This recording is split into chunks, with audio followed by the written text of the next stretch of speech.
Hey, good morning, friends. Mark Holmes here with my buddy Cowboy Joe Boo, and as always, thank you guys for watching, commenting, and subscribing to the Joe Boo Sports Report. Without you guys, this literally does not work. Let's get open for business and let's wake up the football gods here on this Tuesday morning as we sit 51 days, 12 hours, 41 minutes, and 20 seconds away from kickoff of the 2019 season. We're a little over a week away from training camp starting, and we don't know if Zeke Elliott will be there or not.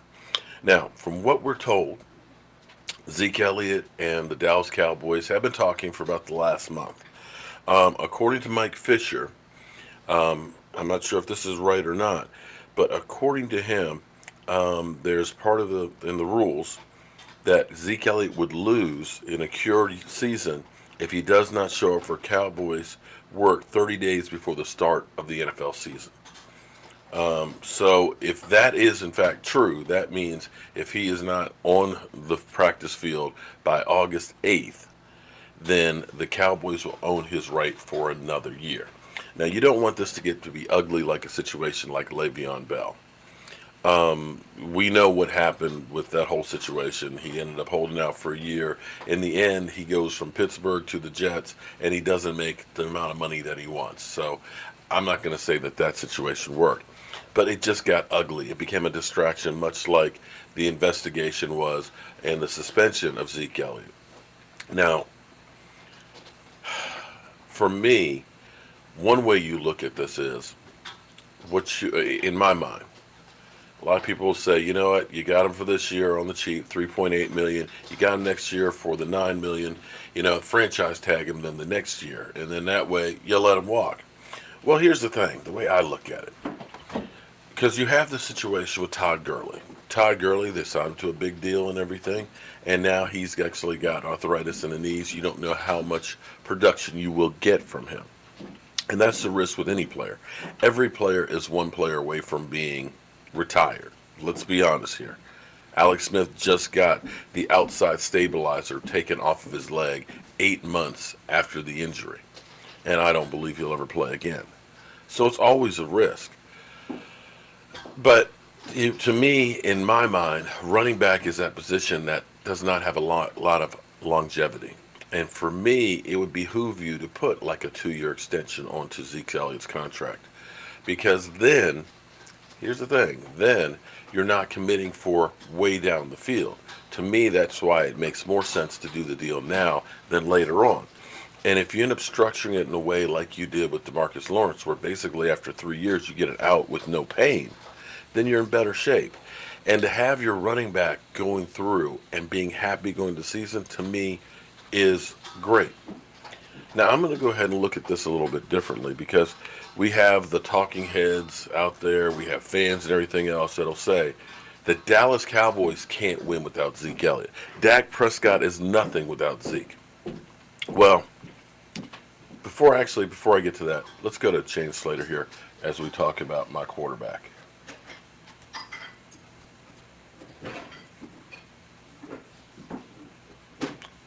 Was so emotionally attached to so many players. Cowboys from signing Dak Prescott to a long-term deal. Stephen Jones. Jerry Jones was so emotionally attached to so many players for so long, and it's what the fan base hated. They absolutely hated it, and it's why they were always in cap hell. And so what I will say about Stephen Jones is he's exercised prudence in putting together these contracts, and as he's repeatedly said, I'm not putting together this team if it's going to break it up. And so I believe that this deal with Dak does get done. But I think it's a little bit of a dog and a pony show.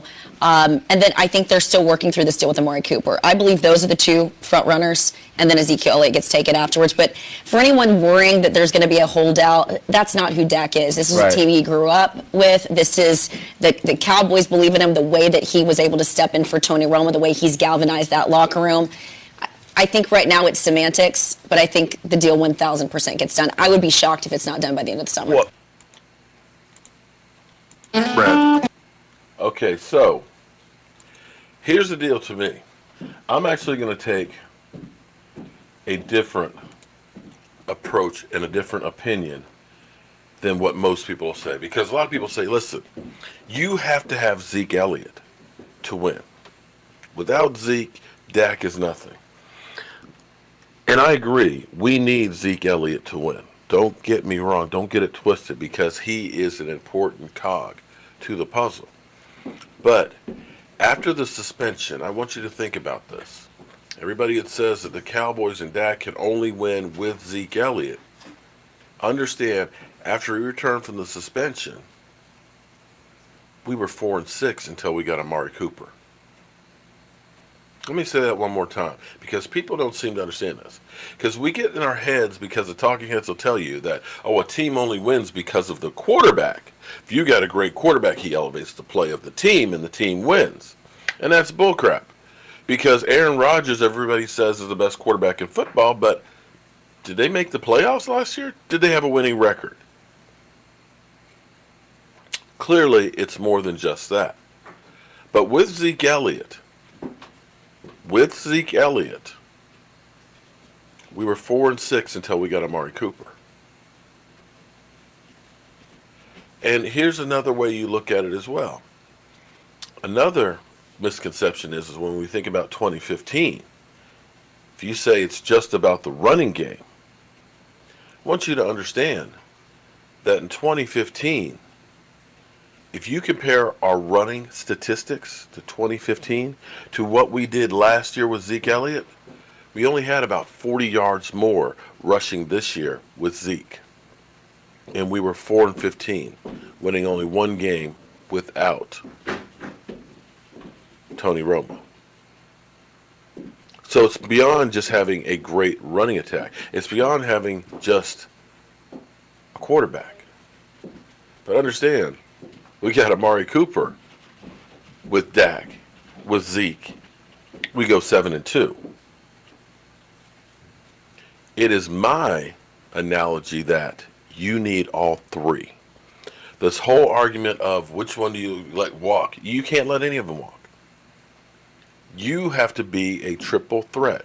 You can't be just a run team. We've seen Minnesota Viking teams with great running, by Adrian Peterson. We've seen Barry Sanders having 2,000 yards twice and not make the playoffs. We've seen us with a great running attack but going nowhere. We've seen us with a great wide receiver and passing game, but without the running back, we haven't done anything. And if you go back in the history of the Dallas Cowboys, the offenses that have always taken care of business through Roger Staubach and Tony Dorsett. Passing, great wide receiver, great running back. Boom. It repeated in the 90s. Great running back, Emmitt Smith, all-time leading rusher, accurate passer, Troy Aikman, great dynamic receiver, Michael Irvin. And you look at this, and you have to see that is the combination that works. We got there close in 2014, where we had DeMarco Murray, dynamic running back. You had Tony Romo, not having to throw 5,000 yards in a season. And you had Dez Bryant having a career year. And if it weren't for a bad call, who knows, maybe that would have been a Super Bowl team. And here you are again with history repeating itself. Dak gets the job done. A leader, a guy that everybody follows, that in third down is cool as a cucumber. When the game's on the line, is unflappable. Zeke Elliott, dude eats. Dynamic runner, can control and break open a game at any time, but can also help run out the clock. Amari Cooper, dynamic wide receiver that can catch the ball anywhere on the field, that you have to constantly worry about him going to the house. And it's because you have those three pieces together that this team went on that run that it did the second half of the season. Again, Dak without Zeke is 4-3. 4-3. That's the record. The Cowboys with Zeke and no wide receiver, no outside threat, 4-6. With all three, 7-2. So when it comes down to the dollars and cents, here's the thing. teams never want to pay more than they have to. And this is not anything new. I remember, I believe it was Charlie Taylor last year, former Washington Redskins. We were blessed enough to be at a Redskin-Cowboy rivalry charity event by Bill Bates, and I can't remember what other Redskin it was. But we ended up having, like Tony Casillas. We had, of course, Bill Bates, Steve Berline, and then they had like Doc Walker, and they had Charlie Taylor, and Darryl Green, and other players that were part of this rivalry between the Cowboys. And Charlie Taylor was talking about his time before he came to the Redskins, and I can't remember what team he was with before. Oh, the Colts, where he was with the Colts. And this is in like the early 70s, maybe the late 60s. And he went to the team and said, hey, I want to get a raise from that, $12,000 that I made last year. I had a great season. I'm doing everything I'm supposed to do. And, I deserve more money. And they said, you know what, Charlie, you have another great season. We'll take care of you. Okay, bet. Cool. So they go on, and they beat the Cowboys in the Super Bowl. And he goes to the Colts and said, hey, right here on the newspaper, Charlie Taylor. Without Charlie Taylor, there would not have been a Super Bowl for the Colts. He said, hey, look, it doesn't get any better than that. They're saying, without me, you don't get that Super Bowl. And you know what they said to him? We don't renegotiate contracts. Get out of here.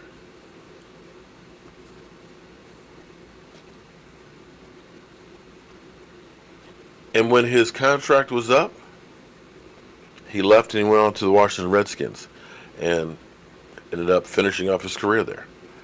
So understand, the NFL, as much as we always want to say, the player is greedy, he should give a team discount, take one for the team. Team ain't taking one for the player. It's business. It's nothing personal. It's business. And when I see players that were my idols growing up that are 5-10 years older than I am, and see the condition that their body is and their mind is, thinking that this should be the twilight of their life, thinking about what they gave up for our entertainment, I don't know that there's any amount of money out there that is enough. So it's up to the Cowboys to make the numbers work. And forget the saying that the Cowboys can't pay all the players. Understand that going into this offseason, that the Philadelphia Eagles were $25 million in the red. They not only got Carson Wentz's deal done for the long term, they ended up bringing in a lot of free agents as well. There are ways to go ahead and make these contracts work. It's just having a willingness to want to do so and a belief that you're going to get value back for what you pay on the contract.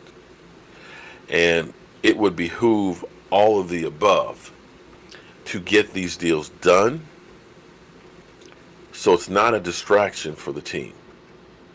We know what distractions will do to a team.